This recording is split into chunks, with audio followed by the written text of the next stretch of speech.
Eh ben, ça ressemble à un lombricomposteur. Effectivement, nous, on en vend à la boutique et on propose des ateliers pour que les gens puissent voir avant de passer le cap, parce que c'est important. Et c'est un bac sur plusieurs étages, où vous avez dans le premier étage, en fait, vos vers de terre et vos biodéchets que vous mettez au fur et à mesure, tous les jours.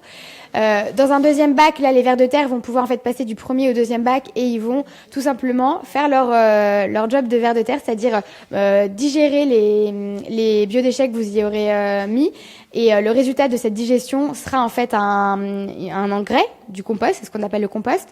Dans le troisième bac, donc vous avez ce compost qui va se créer mois après mois, qui va découler de cette digestion des vers de terre, du boulot des vers de terre, qui recrée finalement en fait ce qui se passe dans la terre et quand on fait un compost dans un jardin par exemple. Les vers de terre ont ce rôle de recréer l'écosystème présent dans les sols des jardins.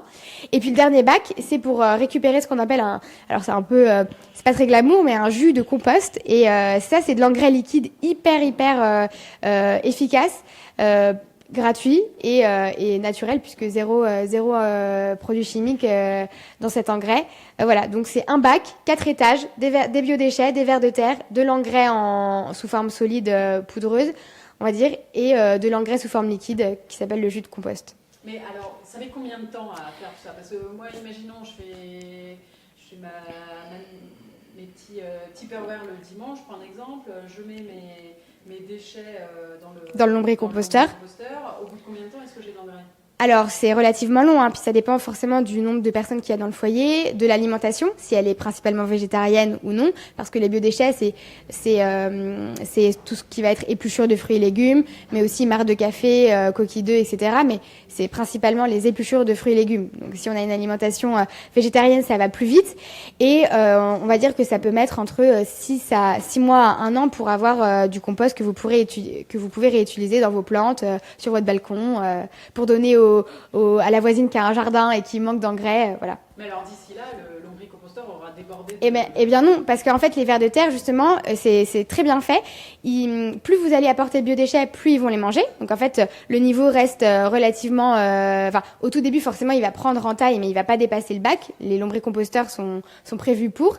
Et puis c'est très bien fait puisque les lombrics, en fait, comme vous les nourrissez, c'est comme un animal de compagnie, en fait, il va sentir bien, ils vont se reproduire, et donc il y aura de plus en plus de vers de terre qui vont pouvoir digérer de plus en plus de biodéchets.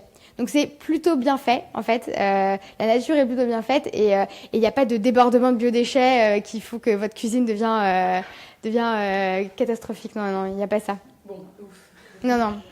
En termes de taille, juste pour savoir, qu'est-ce que ça fait? C'est de l'ordre, dans la boutique on en a, mais c'est de l'ordre, c'est en général haut sur un petit mètre. Ouais, un petit mètre, et puis ça fait une cinquantaine de centimètres de côté.